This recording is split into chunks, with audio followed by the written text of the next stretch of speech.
नमस्कार आदाब दोस्तों। तो चलिए आज फिर हम आप लोगों के लिए लाए हैं देश और दुनिया की तमाम ताजा बड़ी खबरें, ब्रेकिंग न्यूज हेडलाइंस, एक एक करके तमाम बड़ी खबरें आपके सामने रखेंगे। सबसे पहली और बड़ी खबर में आपको बताएंगे दोस्तों कि एक बार फिर से केंद्र सरकार गिरने वाली है। जानकारी के मुताबिक खबर नेपाल से आ रही है, जहां पर एक बार फिर से नेपाल के अंदर जिस तरह से सरकार बनाई गई थी गठबंधन की, वो गिरने वाली है। इसको लेकर के बड़ी खबर आ रही है, इसकी जानकारी आगे आपको देंगे। साथ ही साथ अगली बड़ी खबर में आपको बताएंगे दोस्तों, महाराष्ट्र के अंदर चल रहे सियासी संकट के बीच एक और बड़ा उलटफेर होने वाला है। अब जो है एकनाथ शिंदे महाविकास आघाड़ी के चरणों में आ गए हैं। किस तरह से, इसकी भी जानकारी आपको देंगे। साथ ही साथ अगली बड़ी खबर में आपको बताएंगे दोस्तों, हिंडनबर्ग की रिपोर्ट के बाद जिस तरह से अडानी का साम्राज्य लगातार धराशायी हो रहा है, लेकिन इसी बीच खबर आ रही है कि अब बाबा रामदेव के भी शेयर में भारी गिरावट आनी शुरू हो गई है और बाबा रामदेव की भी कंपनी डूब सकती है। किस तरह से, इसकी भी रिपोर्ट आगे आपको दिखाएंगे। साथ ही साथ अगली बड़ी खबर में आपको बताएंगे दोस्तों, all India Muslim personal law board का बहुत बड़ा ऐलान। मोदी सरकार के द्वारा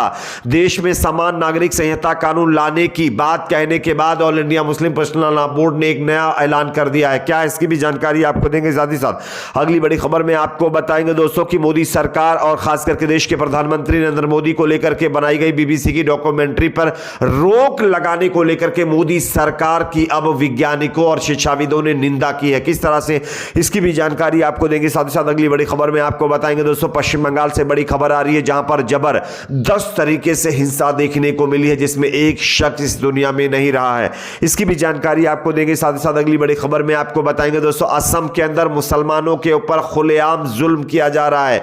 2000 से ज्यादा मुसलमानों को लेकर के बड़ी खबर है, इसकी भी जानकारी देंगे। उससे पहले एक छोटी सी रिक्वेस्ट करेंगे, वीडियो को ज्यादा से ज्यादा लाइक करिए, शेयर करिए, चैनल को सब्सक्राइब करके बेल आइकन को जरूर प्रेस कर लीजिए। बात करेंगे पहली और बड़ी खबर की। जैसा कि आप जानते हैं दोस्तों कि नेपाल के अंदर कुछ दिन पहले ही सरकार बनाई गई थी, लेकिन अब खबर आ रही है कि नेपाल की सरकार गिरने वाली है। आप इस खबर को देखिए, नेपाल से बड़ी खबर आई है, जहां जोड़ तोड़ से बनाई गई चीन समर्थक प्रचंड सरकार खतरे में पड़ गई है। नेपाल की राष्ट्रीय स्वतंत्र पार्टी आरएसपी ने रविवार को सत्ता के गठबंधन से समर्थन वापस ले लिया है।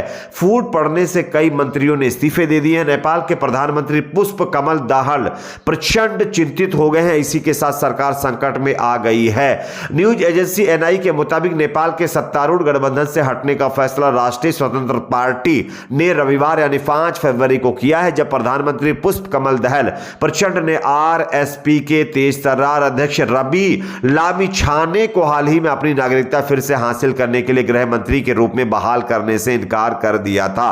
प्रचंड के इनकार से आरएसपी के केंद्रीय सदस्य और सांसद खफा हो गए और फिर एक संयुक्त बैठक के बाद यह निर्णय लिया गया कि वह सत्तारूढ़ गठबंधन से हट जाएंगे। तो कहीं ना कहीं अब नेपाल की सरकार में फूट पड़ गई है और आने वाले दिनों में बताया जा रहा है कि यह सरकार गिर सकती है। बात करेंगे अगली खबर की। अगली बड़ी खबर दोस्तों, महाराष्ट्र में चल रहे सियासी संकट को लेकर के सामने आ रही है। आप इस खबर को देखिए।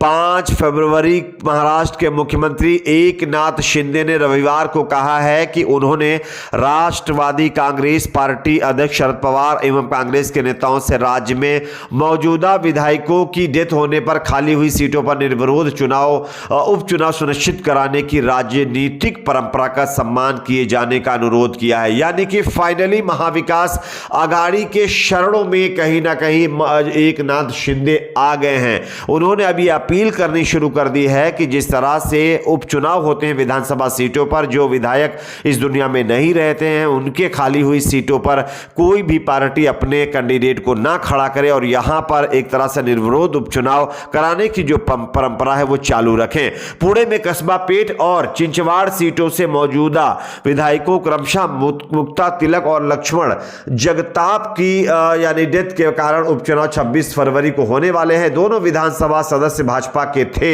और अब यहां पर कांग्रेस और एनसीपी या शिवसेना अपना कैंडिडेट ना उतारे, इस वजह से एकनाथ शिंदे महाविकास आघाड़ी के जो है शरणों में पहुंच गए हैं। बात करेंगे अगली खबर की। अगली बड़ी खबर दोस्तों यहां पर आ रही है, बाबा रामदेव की कंपनी भी अब डूबने की कगार पर पहुंच गई। आप इस खबर को देखिए। हिंडनबर्ग ने बाबा रामदेव का नाम भी नहीं लिया और बाबा रामदेव रामदेव के शेयर लगभग 23% गिर गए हैं।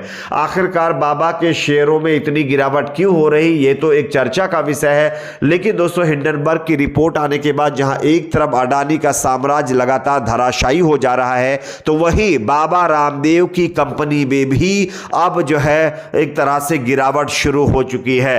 आप इस खबर को देखिए।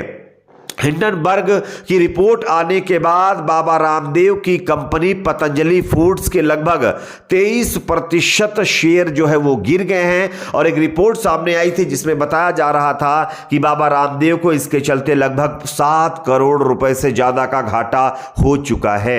बात करेंगे अगली खबर की। अगली बड़ी खबर दोस्तों यहां पर आ रही है all India Muslim personal law board का बहुत बड़ा ऐलान। आप इस खबर को देख सकते हैं।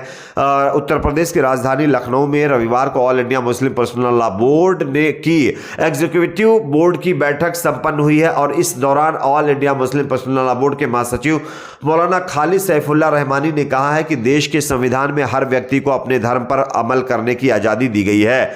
इसमें पर्सनल लॉ बोर्ड भी शामिल है। इसलिए सरकार से अपील है कि वह आम नागरिकों की मजहबी आजादी का एहतराम करते हुए यूनिफॉर्म सिविल कोड यानी सामान्य नागरिक संहिता का इरादा छोड़ दे। उन्होंने कहा कि इतने बड़े देश में जहां कई धर्मों को मानने वाले लोग रहते हैं, वहां इस तरह का कानून लाने से देश को कोई फायदा नहीं होने वाला है। हमें शरीयत पर अमल करना होगा। बैठक की अध्यक्षता all India Muslim personal law board के अध्यक्ष मौलाना सैयद राबी हसनी नदवी ने की। इस दौरान मौलाना खालिद सैफुल्लाह रहमानी ने कहा कि बोर्ड की यह बैठक मुसलमानों को यह याद दिलाती है कि उन्हें अपने आप को अल्लाह के हवाले करना है। इसलिए हमें पूरी तरह शरीयत पर अमल करना है। क्योंकि आप जानते होंगे कि देश में 1991 के जो है प्लेसेस ऑफ वर्शिप एक्ट को भी खत्म करने की बात कही जा रही है। वहीं दूसरी तरफ देश में सामान्य नागरिक संहिता लाने की भी बात कही जा रही है। तो अगर ये कानून आते हैं तो जिस तरह से अलग अलग धर्मों के लोग अपनी अपनी शरीयत पर अमल करते हैं, शरीयत के हिसाब से कानूनों पर चलते हैं, वो पूरी तरह से खत्म हो जाएंगे, जिसके चलते देश को एक बड़ा नुकसान हो सकता है। ये कहते हुए all India Muslim personal law board के सदस्यों ने सरकार से जो है यूनिफॉर्म सिविल कोड ना लाने की अपील की है। बात करेंगे अगली खबर की। अगली बड़ी खबर दोस्तों आ रही है बीबीसी डॉक्यूमेंट्री पर रोक लगाने के खिलाफ अब वैज्ञानिकों और शिक्षाविदों ने मोर्चा खोल दिया है। आप इस खबर को देख सकते हैं। बीबीसी की documentary series India the Modi question पर भारत सरकार द्वारा लगाए गए प्रतिबंधों को 500 से अधिक भारतीय वैज्ञानिकों और शिक्षाविदों ने देश की संप्रभुता और अखंडता को कम करने वाला बता दिया है। उन्होंने कहा कि डॉक्यूमेंट्री पर रोक लगाना भारतीय नागरिकों के अधिकार का उल्लंघन करता है। बात करेंगे अगली खबर की।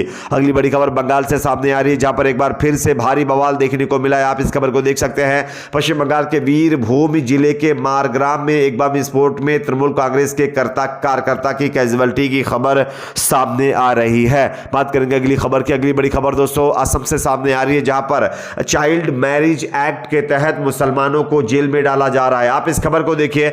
बताया जा रहा है कि चाइल्ड मैरिज एक्ट के तहत अब तक लगभग 4000 से ज्यादा केस रजिस्टर हो चुके हैं। लेकिन अफसोस की बात तो यह है कि लगभग 2000 से ज्यादा सिर्फ मुसलमानों के ऊपर भी कार्रवाई की गई, सिर्फ उन्हीं लोगों को गिरफ्तार किया गया है। तो यह ज्यादती मुसलमानों के ऊपर हो रही है। आपकी अपने इस पर क्या राय जरूर बताएं। वीडियो को लाइक शेयर, चैनल को सब्सक्राइब जरूर करें।